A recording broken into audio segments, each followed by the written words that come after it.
오늘은 이게 어린이 주일이잖아요, 그죠? 같이 이렇게 성경 공부를 하는데 교회학교 학생들이 있었던 학생들 틈에서 이렇게 성경 공부를 합니다. 우리가 잘 알고 있는 누가복음 탕자의 비유의 말씀을 이렇게 나누는데,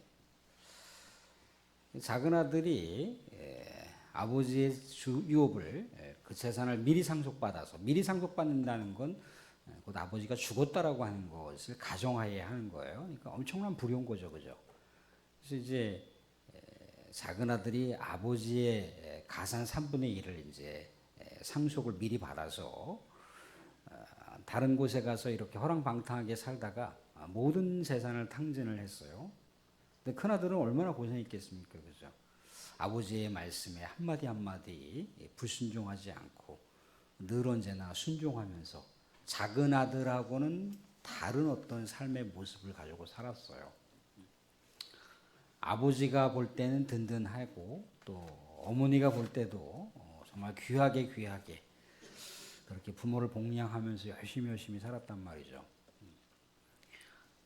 근데 작은 아들이 갑자기 등장을 했어요. 우리가 알고 있는 대로다가 갑자기 등장을 해서 이제 큰아들의 마음도 그렇고 아버지의 마음도 그렇고 뭐 어머니에 대한 흔적은 안 나와 있지만 그 상상을 이제 통해서 어머니 마음도 또 이렇게 있을 거 아니에요, 그죠? 그래서 이걸 이제 교회학교 학생들한테 물어보는 거죠. 둘째 아들이 이렇게 바깥에서 허랑방탕하게 이렇게 살다가 다시 집으로 들어갔다는 거죠. 이때 가장 억울하게 생각할 수 있는 사람이 있는데, 가장 억울하게 생각할 수 있는 대상이 누구냐, 이렇게 이제 교회학교 학생들한테 물어봤어요. 교회학교에 있는 한 학생이 뭐라고 얘기했습니까? 가장 억울하게 생각하는 대상은 누굴까요? 그랬어요. 교회학교에 이제 회장이 손을 번쩍 들고 제가 한번 말해보겠습니다. 그랬어요. 가장 억울하게 생각하는 대상은 살진 송아지입니다. 갑자기 둘째 아들이 등장을 해서 억울하게 죽게 생겼다 이거죠. 그러니까 아이들은 그렇다는 거야. 아이들은 액면가 그대로. 오늘 우리 이제 지혜론에 대한 이야기를 나눴는데, 우리가 이 세상 가운데 참 간직할 것들이 많이 있어요. 근데 하나님의 지혜, 또 하나님의 교훈, 또 하나님의 명철이라고 하는 것을 우리가 간직하고 살아야 됩니다. 요즘에는 굉장히 이렇게 정보화 시대를 살아가요, 그죠? 그래서 이제 챗 GPT라고 그래서 이미 이제 축적되어 있는 정보의 일부를 이렇게 이제 우리가 사용을 하는 경우도 생겨요, 그죠? 필요한 시대입니다. 적절하게 잘 사용해야 돼요. 그런데 적절하게 잘 사용하라 그랬잖아요, 그죠?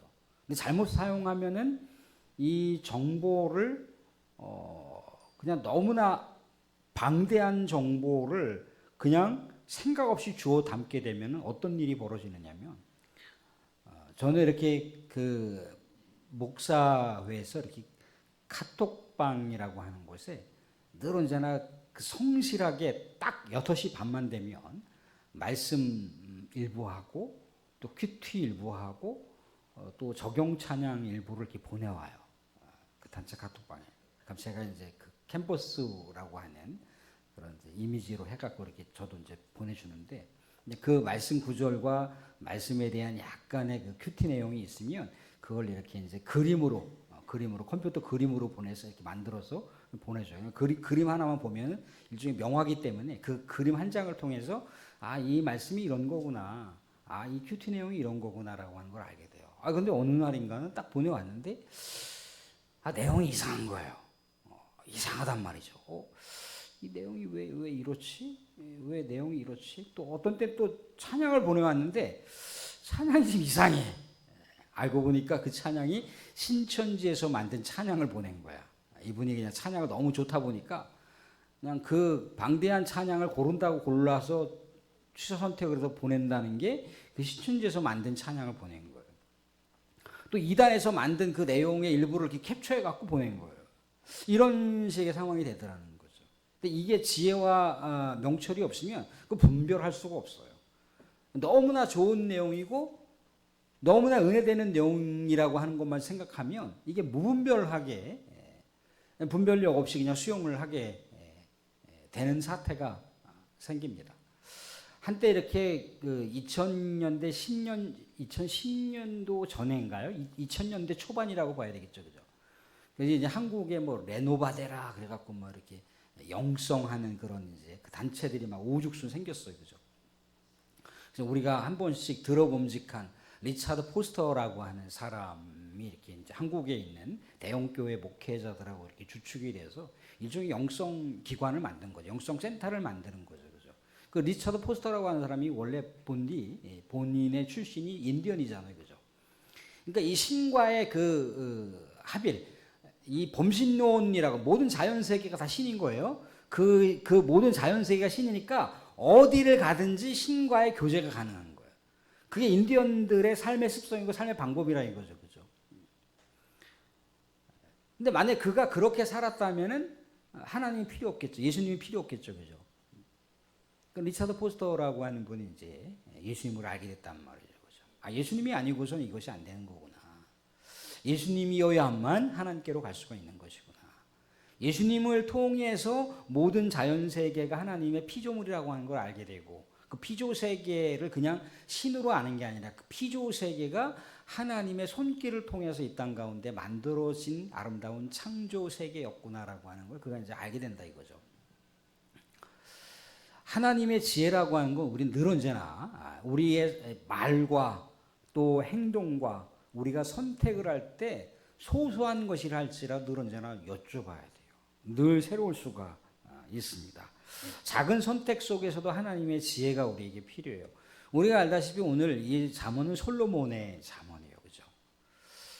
우리가 익히 알고 있는 대로다가 열왕기상 3장 정도에 보시게 되면 솔로몬의 그 지혜의 그 선택론이 아주 기가 막힌 그런 백미가 나오잖아요. 그죠? 어떤 그 창기 둘이 있었는데 그 창기 둘이 다 똑같이 이제 자녀를 출산했어요. 그죠? 근데 한 창기에게서는 그 태어난 아이가 죽었단 말이죠. 다른 창기에게는 그 아이가 죽지 않고 살았어요. 그죠? 근데 죽은 이 아들의 산모가 살아있는 아들의 산모의 이 아이를 바꿔치기 합니다. 서로 이제 옥신각신하면서 내 아이다, 내 아이다 이제 이러면서 이제 막 쌈박질이 벌어졌어요. 이걸 어떻게 판단할 것인가 이제 솔로몬에게 가져가잖아요. 그죠? 솔로몬이 아주 명쾌한 해법을 제시합니다. 칼 갖고 와. 칼로 잘라버려. 잘라서 그 아이 두 동강 내서 한 동강은 이 창기에게 주고 한 동강은 저 창기에게 줘. 이랬단 말이죠. 그죠? 근데 진짜 그 살아있는 아이의 진짜 산모가 마음이 불붙는 것 같아서 아닙니다. 아닙니다. 아이에게 칼을 대지 마십시오. 그냥 저 여인이 이 아이를 키울 수 있도록 해주십시오. 이렇게 이제 가슴을 움켜쥐고 이렇게 울부짖는 그 장면을 보이죠. 이때 이제 솔로몬이 진짜 이 아이의 엄마가 그 가슴을 움켜쥐며 그냥 칼로 대지 마시고 그냥 그 여인이 키울 수 있게 해주세요라고 했던 여자가 진짜 산모라고 하는 걸 알게 되잖아요. 그죠? 그때 정확하게 뭐라고 나와 있냐면 하나님의 지혜가 솔로몬의 마음에 들어갔다고 나와요. 하나님의 지혜가 솔로몬의 마음에 들어갔다 아니라 하나님의 지혜, 여호와의 지혜가 그의 속에 들어가 그것을 판별했다고 나와 있다는 거예요. 그러니까 우리가 알다시피 지혜라고 하는 것은 어떤 사물의 어떤 그 시시비비를 가리는 어떤 차원을 훨씬 뛰어넘어서 그 길이 하나님의 길인지 하나님의 길이 아닌지에 대한 올바른 판단력을 얘기하는 거잖아요. 그죠? 그래서 늘 언제나 지혜를 얻고자 하는 자는 어떻게 하라고 합니까? 여호와를 경외하라고 나와 있죠. 그죠? 하나님을 경외하는 것이 지혜의 근본이다라고 나와 있어요. 그죠? 그러니까 하나님을 늘 언제나 응시하고 하나님께 지혜를 구하고 하나님 앞에 가까이 다가가는 자들은 이 세상 살아가는 데 있어서 이것이 뭐 사물에 대한 판단력, 통찰력은 부족하다 할지라도 이것이 하나님의 길로 가고 있는 것인지 이것이 생명길로 가고 있는 것인지 이것이 생명길이 아닌 엉뚱한 길로 가는 것인지에 대한 분별력을 하나님께서 주신다 이거예요. 그러니까 우리가 말과 행동을 우리가 결단하고 표현할 때 하나님의 지혜를 늘 언제나 우리가 간구해야 된다는 겁니다. 명철이 우리에게 필요해요. 명철. 아까 말씀드린 대로 명철이라고 하는 것은 어떤 이것이 과연 내가 이 상황을 분별을 해서 이 취사 선택을 할 때 이것이 하나님께 기뻐하시는 일인가, 기뻐하지 않는 일인가를 판별하는 거죠, 그죠?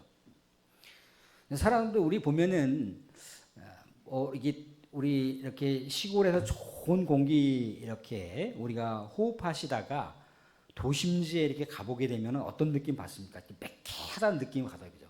가슴이 답답하고 왠지 모르게 공기가 탁하다라고 하는 느낌을 딱 받습니다. 왜 그렇습니까? 이미 그 매연으로 인해서 도시에 있는 그 환경이 상당히 많이 공기가 오염됐다라고 하는 것을 반증해 주는 거란 말이죠, 그죠?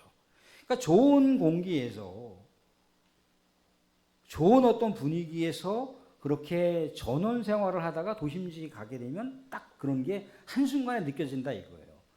우리 믿음의 사람도 그렇다는 겁니다. 믿음의 사람들은 정말 하나님의 그 믿음의 정로로 올곧게 가잖아요, 그죠? 하나님의 말씀의 정로로 올곧게 가게 되면요, 이 말씀이 이단에서 얘기하는 건지 이 말씀이 온전한 교리가 아닌지를 느껴요. 그냥 느낀단 말이죠. 이건 아닌데 이게 뭔가 거북스럽게 딱 반응이 나타나요. 아까 말씀드린 대로 찬양을 듣는데 이거 찬양이 좀 이상하다. 말씀을 이렇게 보내왔는데 말씀이 좀 이상하다. 뭔가 필터에 딱 걸린단 말이죠, 그죠? 그러니까 이런 명철을 위해서도 우리가 또 우리 하나님께 기도를 하셔야 됩니다. 주님, 내가 보지 못하는 것을 보게 해주십시오. 내가 현재 펼쳐지고 있는 모든 상황 속에서 정말 하나님께서 나에게 허락하시는 믿음의 선택을 할 수 있게 해주십시오. 믿음의 분별력을 갖게 해주십시오. 이게 명철이란 말이죠. 훈계라고 하는 것은 굳이 말씀드리지 않아도 뭔가 강한 자극을 주는 겁니다. 일종의 징계와 경고의 메시지를 줘서 그 영혼이 하나님께로 돌아올 수 있도록 하는 거예요. 소식적의 친구 중에 하나가 이렇게 머리가 좀 굵은 친구가 있었어요. 다른 친구들에 비해서 굉장히 빨랐어요. 그러니까 이제 뭐 초등학교 시절에 이미 다 우리 뭐 청소년 시기나 거쳐야 될 거를 그 초등학교 시절에 다 이제 경험한 친구란 말이죠.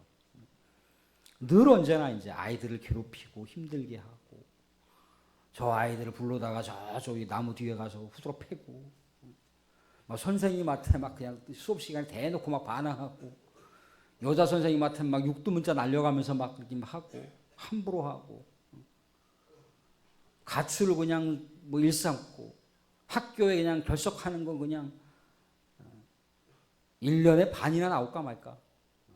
결국은 그 어둠의 세계로 가더라고요. 어둠의 세계로 가고 이제 결국 학교를 이제 자퇴 처리하고 이렇게 했는데, 나중에 20살 남짓 때 갖고 이제 만났어요. 내 몸에는 그냥 뭐 전신이 막 문신이 새겨져 있고.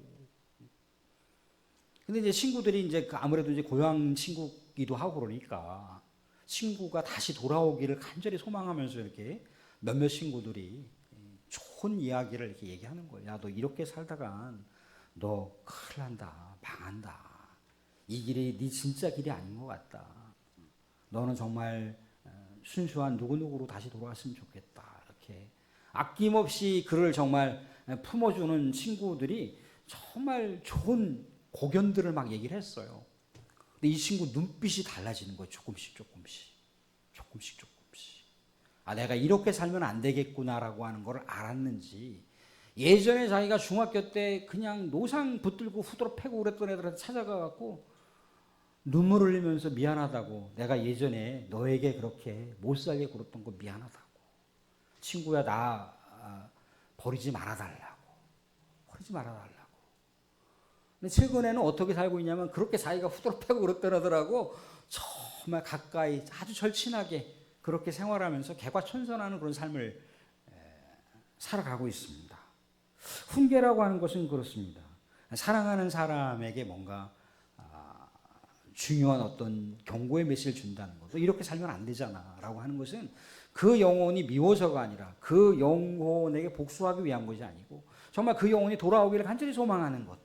그래서 우리 믿음의 사람들에게는요, 늘 마음속에 간직해야 될 게 있어요. 삶 속에서 끊임없이 하나님의 지혜를 우리가 사모하고 간직해야 됩니다. 늘 언제나 우리의 삶 속에 하나님께서 기뻐하시는 어떤 명철을 또한 소망하셔야 돼요. 또 그렇습니다. 내가 사랑하는 누군가가 우리 주님의 길이 아닌 엉뚱한 길로 가게 됐을 때 우리는 그 영혼을 향해서 정말 하나님의 마음을 가지고 그렇게 살피듯이 그 영혼이 다시 하나님 품으로 돌아올 수 있도록 하나님 그 영혼 고쳐주세요. 그 영혼 고쳐주세요. 다시 우리 하나님의 품으로 돌아올 수 있게 해주세요. 해주세요. 그렇게 뭔가 훈계를 구할 수 있는 것. 이 하나님 백성이 간직할 수 있는 귀중한 내용입니다. 세상에는요, 지혜를 가지고 뭡니까? 이데아 세계를 추구합니다. 그게 이제 플라톤 철학에 대한 철학을 얘기하자는 거 아니에요? 세상의 지혜를 가지고요, 오전에 잠깐 말씀드렸지만 그걸 가지고 열반의 경제에 오르는 거예요. 지혜가 있어야 열반의 경제에 갈 수가 있어요. 지혜가 있어야 석가모니가 되는 겁니다. 그런데 우리가 성경에서 얘기하는 지혜는 뭐예요? 하나님을 경외하는 거예요. 하나님을 경외하면서 이 세상 가운데 믿음의 백성의 길을 가고자 하는 우리 하나님께서 주신 귀한 이 세상 속에서의 통찰력입니다. 사람은 또 한 주간 살아갈 때 하나님의 지혜 가운데, 하나님의 교훈 가운데, 하나님의 용철 가운데 살아가시면서 더 우리 하나님께 가까이 다가가는 하나님의 뜻을 분별하는 하나님의 마음을 마음속에 품고 또 살아가실 수 있는 복된 한 주간의 삶이 되실 수 있기를 주님의 이름으로 축원드립니다. 아멘.